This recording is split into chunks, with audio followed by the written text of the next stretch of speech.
但係我哋先見咗2次，我覺得我哋嘅關係未到可以去到呢個嘅地步。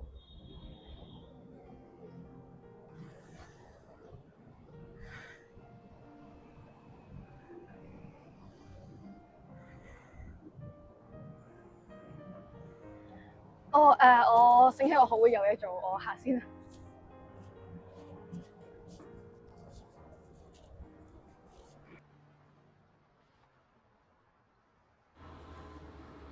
哦，原來微塑膠污染係咁嘅。呢度寫住每年超過10萬隻海洋生物都係因為塑膠污染而死，乜咁大件事嘅咩？呢度條 link 寫住點樣可以減輕塑膠對海洋生物嘅影響喎，撳入去睇下先。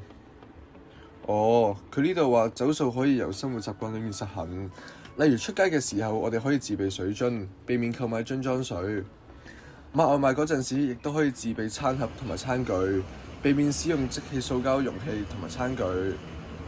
仲有，我哋幫襯餐廳嘅時候，亦都可以主動向店家表示唔需要即棄塑膠用品，就好似即棄膠飲管咁樣，並且以竹同埋不鏽鋼製嘅飲管代替。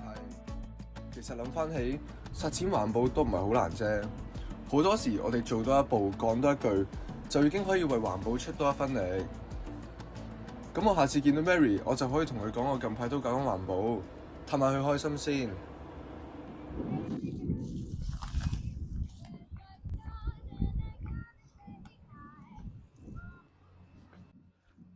喂 Mary， 咁啱嘅。Ken， 我啱啱落堂喎。好，我哋一齊行啦。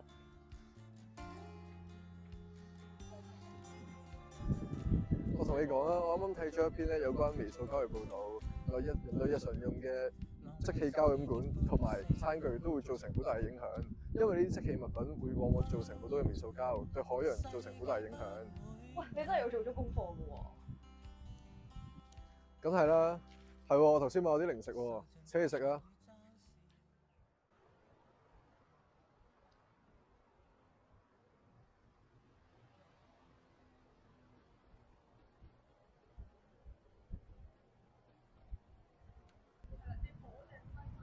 Ken， 其實你肯主動去了解呢方面嘅資訊咧，我真係覺得好開心。